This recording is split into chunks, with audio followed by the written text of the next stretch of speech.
Good morning, everyone. This is James from Adventure Awaits, Party of 6.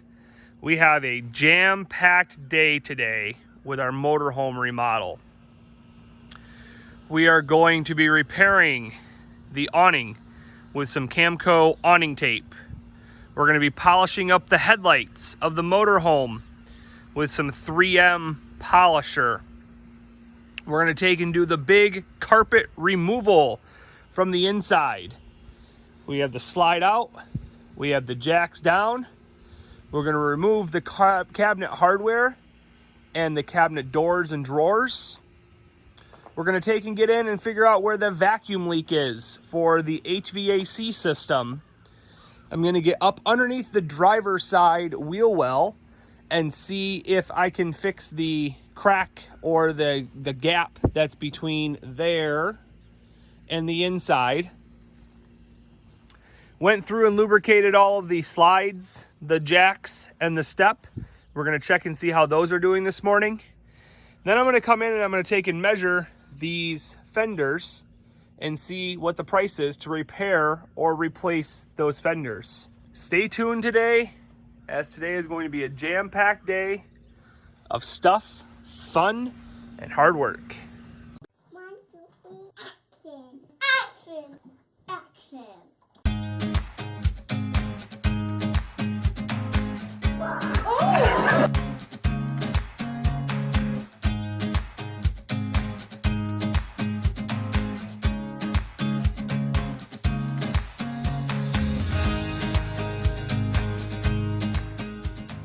For this upcoming project, we're going to pull the awning completely out. There's a couple rips and tears in it, and so I'm hoping that this RV awning repair tape, which is clear, will take and allow us to have a little bit more longevity out of the awning.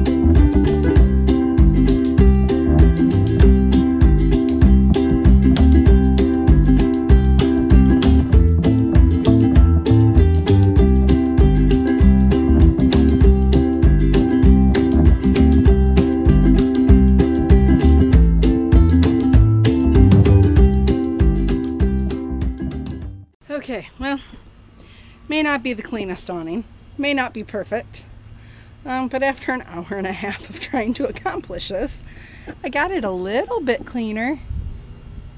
I also don't know how much of the grime is from the top side of the awning, which I think I'm going to try to do next, or I might just wait till James gets back outside from working, but I at least got it quite a bit cleaner here on the bottom side.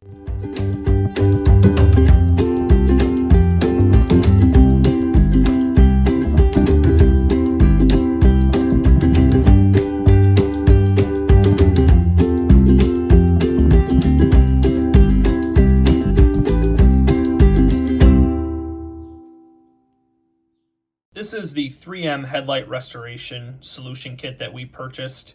It has a number of items inside of the kit, including the piece that goes into your drill, the sanding pad, the other sanding pad, and 2 different types of polishing pads. So the first thing we're going to do is we're going to go through and we're going to wash the lens with soap and water. Then we're going to go to the P500 gold disc, to the drill disc holder, and go through and do an initial scrub of the headlights. As we work our way through, we're going to then take and go to the P800 white disc, sanding disc, and do the same thing as we did with the P500 sanding disc as we go through to polish the headlights.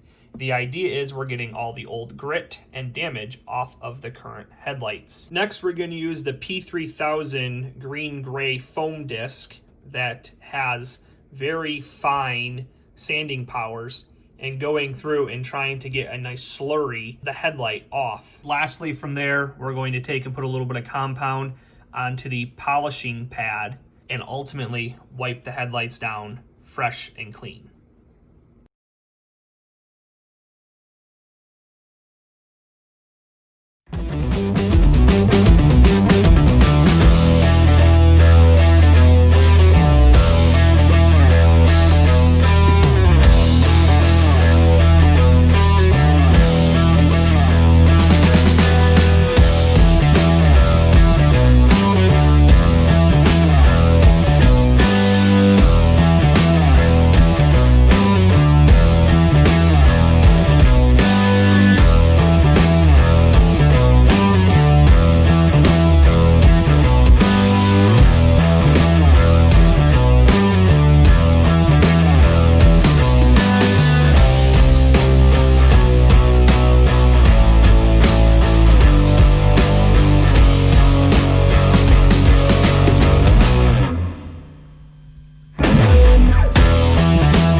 One of the things that we were pretty curious on was to see how the slide is going to come in now that the carpet is off. And as you can see, it seems to slide pretty well. The new floor is going to have less of a clearance, or actually really more clearance, less of a thickness than the carpet, so it shouldn't cause any issues for this slide to go in and out. But overall, it looks like it comes in pretty well. I don't really have any major concerns at all with the way that this slide is coming in now that the carpet's been removed.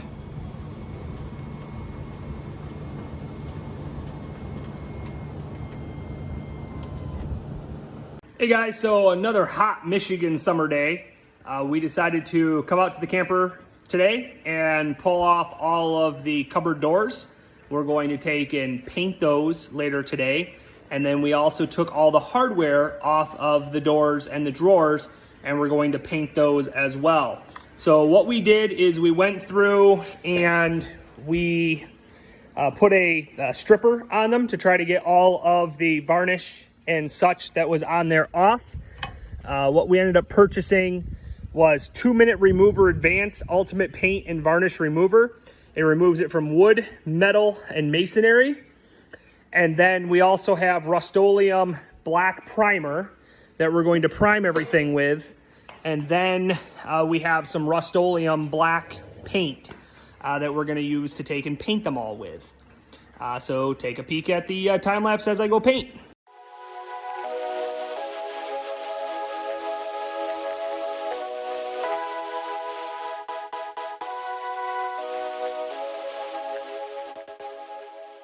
Turned over all of the cabinet hardware And now I'm going to take and prime the other side.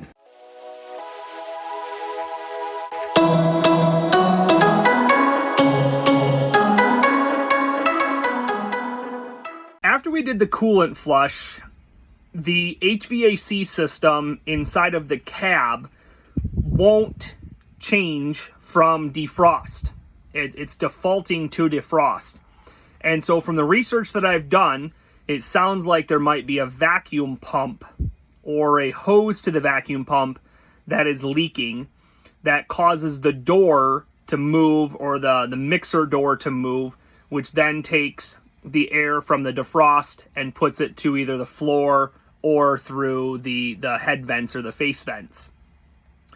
This did work perfectly fine before. When we drove it home, we were able to have air come out of the face vents towards the driver and the passenger.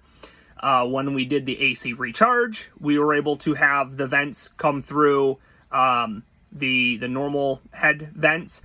But it wasn't until we changed the selector knob to go to the defrost and to turn up the heat all the way that it's been stuck in the defrost. So let me show you what I mean.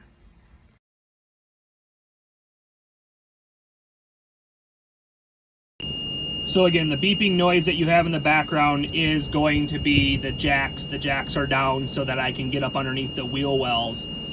But as you can see here, I have my temperature selector, I have my fan selector, and then when I move from defrost to maybe like the head or the feet, or I come over to AC, I don't have it changing to come out from here at all. It's still coming out from up there. Now I come down to the engine compartment. I can see that I do have a couple pipes or tubes that come up for my vacuum lines. I have the one down here. I have this one right here, and this one actually still had a little bit of vacuum on it when I was touching it the other day. There's another one down here. But here's the trick. That black box down there, I think, is the problem. So let me get out, go down there, and I'll show you what I mean. What I have here in my hand is what I have taken off of a couple connectors underneath the engine compartment, and I'll show you what I mean by that. This is going to be underneath the rear front passenger wheel well, and as you can see, this is just disintegrating in my hands. When we had the engine running, you can hear a hissing noise coming from this general area, but we couldn't pinpoint exactly what it was.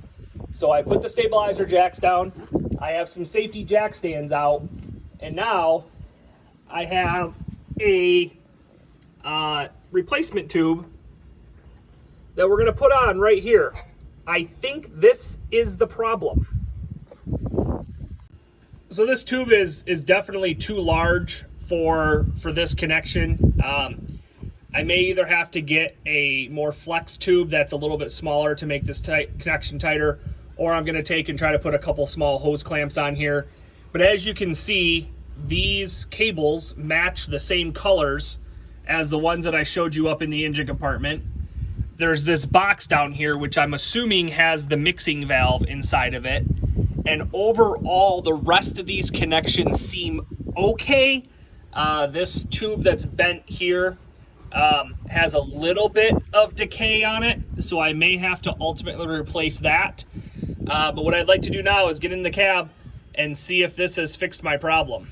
So now we're back in the motorhome. We're going to turn all of these off. We're going to start up the engine, and we're going to see if this has fixed my problem. If it does, it was a free fix because I already have the pipe and I'm already going to have the hose clamps. If it doesn't, I'm going to have to consult YouTube more. So let's take a peek and see.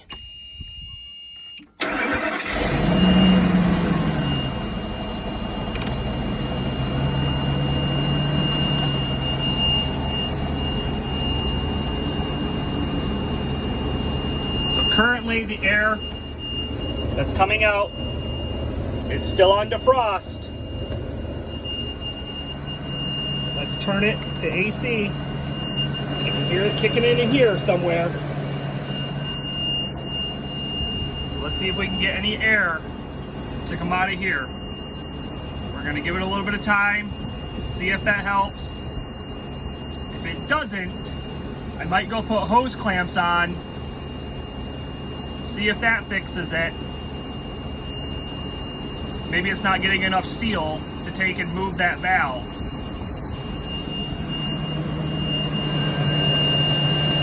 See if we're getting any suction here. Yep, we're definitely getting some air vacuum here that's coming out, which is great. Let's check down here. See what this one's doing, if anything. Oh yeah, great amount of vacuum here. Definitely a lot there. More down here than there is here. But I'm still not getting any air coming out of here.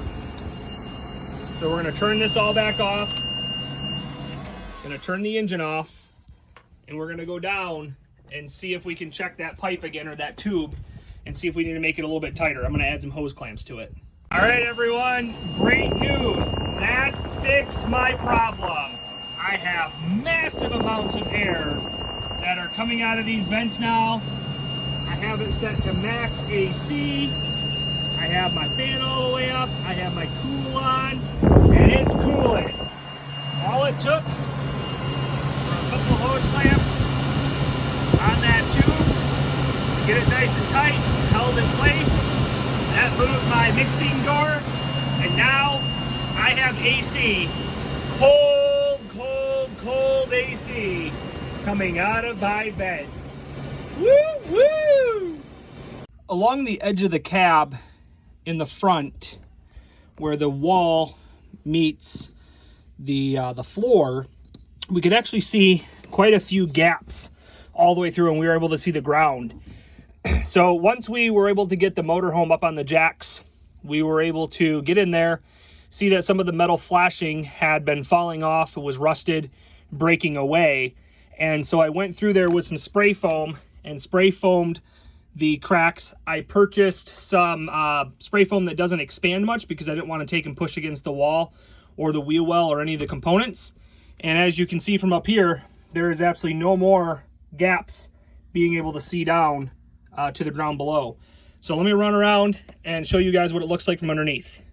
This is definitely not a very pretty job that I did, but it's definitely effective. So as you can see, I went up in there and all of the gaps that were present have been filled with the foam. And now we have a good seal. Did the same thing on the passenger side, double checked, made sure we were good over there. And that's been repaired and fixed. So we can check this one off the list.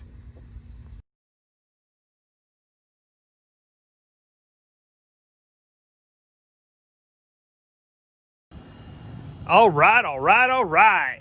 We're going to take and give an update as to where we're at with the project.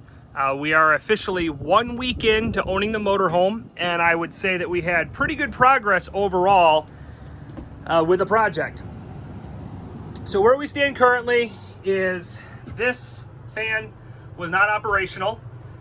We were able to put a little bit of lubricant in there, and we took out some hair that was wrapped around the spoke, and now the fan is operational. Not quite as fast as the other one.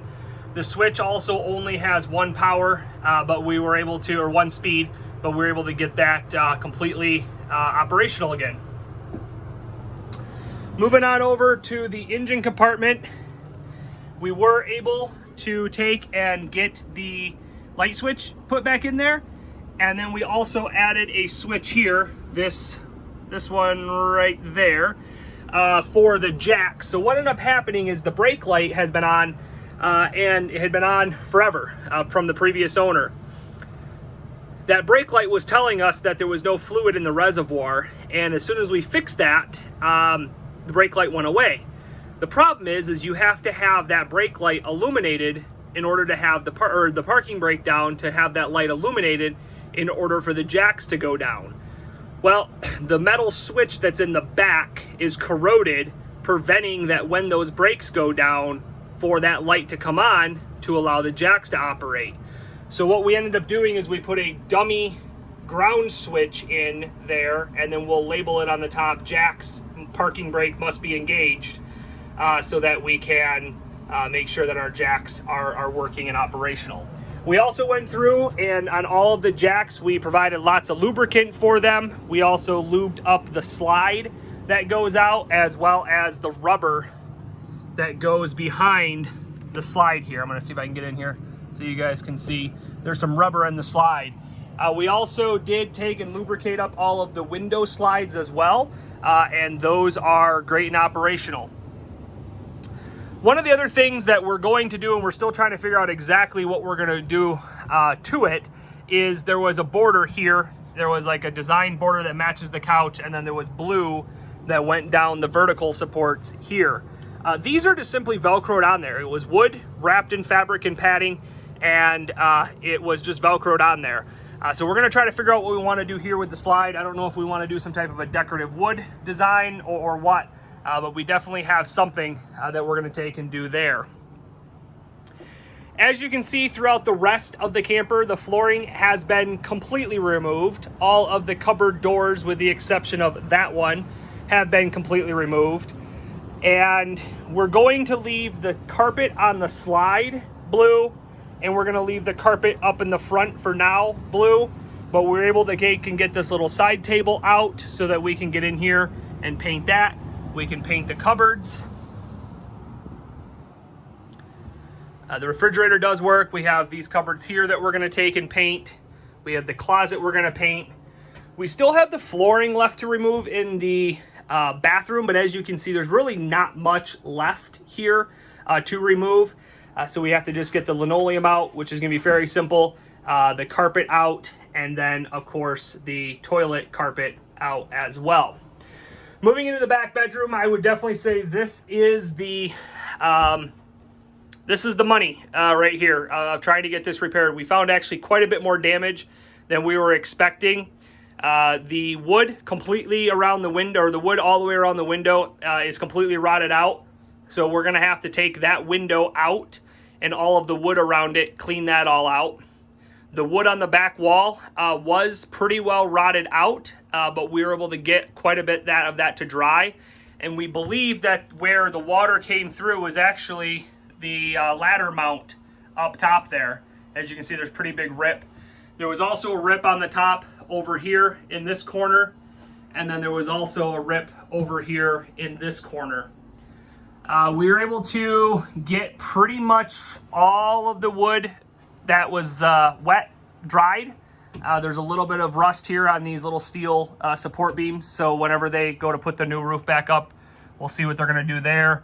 And then we had a little bit of water damage in the bathroom, but the good news here is this is actually dried. So this might just be a quick, easy sand down, coat it with some clear so that we can protect the wood a little bit more, and then either re-wallpaper or repaint that particular section. We've also decided that we are going to take and put a queen bed in here. So we're going to add some additional supports to the side over here, as well as over here. And then we're going to take and rebuild the cupboards that go in the back once the window and the walls and everything is repaired. This hole up here is where the air conditioner was, and the air conditioner will go back there once the roof has been repaired. Let me take and stop this video, and I'll go up and take and show you the roof. Looking up top here at the roof, you can see that the membrane is pretty bad. The mounts for the ladder are just hanging there. Lots of cracks, lots of tears. There's a tear right there. Lots of stuff up in the front here that will have to be replaced and repaired and fixed. Our goal is to actually remove a number of these items from the roof. We'll have to keep that one vent there. This one right here will be removed. That vent and that one will stay. The fan vent in the front's going to stay. We're probably going to take the TV antenna off, just so that is one less thing where we can get any water in there. And then the fridge vent will, of course, stay.